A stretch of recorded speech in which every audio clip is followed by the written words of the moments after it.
সম্মানীয় শিক্ষক শিক্ষিকা ও শিক্ষাকর্মীবৃন্দ এবং সম্মানীয় বাংলা পক্ষের সদস্যবৃন্দ ও উপস্থিত অতিথিবৃন্দ সকলকে প্রণাম জানিয়ে এই আনন্দ ও গর্বের দিনে আমি শতাব্দী ঘোষ একজন নবম শ্রেণীর ছাত্রী কিছু বলতে চাই।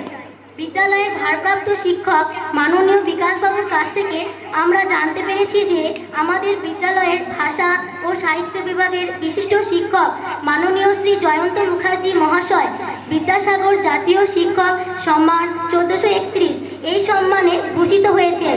বাংলার এক স্বনামধন্য সংস্থা বাংলা পক্ষের তরফ থেকে এই পুরস্কার দেওয়া হয়েছে। বীরভূম জেলা থেকে একমাত্র জয়ন্ত স্যারকে এই বিরল সম্মানে সম্মানিত করা হয়েছে। তাই আজ বড় গর্ব ও আনন্দের দিন। এই দিনটি লাঙ্গুলিয়া উচ্চ বিদ্যালয়ের ইতিহাসে স্বর্ণাক্ষরে লেখা থাকবে। জয়ন্ত স্যার শুধু একজন আদর্শ শিক্ষকই নন, তিনি বহুমুখী প্রতিভার অধিকারী, একজন মহানুভব মানুষ। তার কর্মক্ষেত্র নানা সাফল্যের সাক্ষী।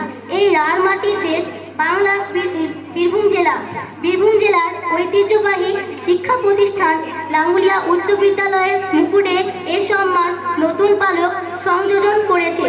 জয়ন্ত স্যারকে আমরা শিক্ষক হিসেবে পেয়ে ধন্য, আমরা আপ্লুত। তিনি আমাদের পথপ্রদর্শক। শিক্ষক শিক্ষিকা তো জাতির মেরুদণ্ড, সমাজ গড়ার কারিগর। জয়ন্ত স্যারকে দেখে আমরা সমস্ত ছাত্রছাত্রীরা আজ উৎসাহিত ও অনুপ্রাণিত। তার দেখানো পথে এগিয়ে গিয়ে আমরা নিশ্চয়ই ভালো মানুষ হতে পারব।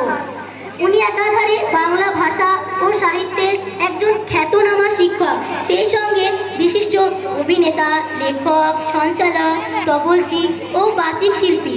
এই সংস্কৃতি মনস্ক মহানুভব মানুষ আজ আমাদের বিদ্যালয় তথা বীরভূমের গর্ব।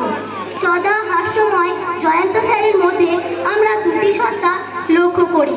কখনো তিনি বজ্রের মতো কঠিন, আবার কখনো তিনি কুসুমের মতো কোমল। ছাত্রছাত্রীদের কাছে তিনি ফ্রেন্ড, ফিলোসফার ও গাইড। তার তত্ত্বাবধানেই বিদ্যালয়ে নাচ, গান, কবিতা, আবৃত্তি, নাট্যাভিনয় প্রভৃতি বহু ক্ষেত্রেই ছাত্রছাত্রীদের সুপ্ত প্রতিভা বিকশিত হয়েছে। উনি আমাদের অভিভাবক, পিতার মতো। সন্তান স্নেহে আমাদের ভুল ত্রুটি সংশোধন করে দেন এবং যত্ন সহকারে লেখাপড়া শেখান। ওনার রসবোধ কল্পনাতীত। সর্বোপরি এনার কাছে আমরা জীবনের শিক্ষা পাই। উনি আমাদের গুরুদেব। ওনার হাত ধরে আমরা আধার কাটিয়ে আলোর পথে যাত্রী। ওনার সুস্থতা ও দীর্ঘায়ু কামনা করি। জয়ন্ত স্যারের শ্রীচরণে শতকোটি প্রণাম। শ্রদ্ধেয় শিক্ষক শিক্ষিকা, শিক্ষাকর্মীবৃন্দ এবং উপস্থিত সম্মানীয় অতিথিবৃন্দকে প্রণাম জানিয়ে আমার কিছু কথা শেষ করছি। ভুল ত্রুটি হলে নিজ গুণে ক্ষমা করে দেবেন। নমস্কার। স্নেহের ছাত্রী শতাব্দী ঘোষ।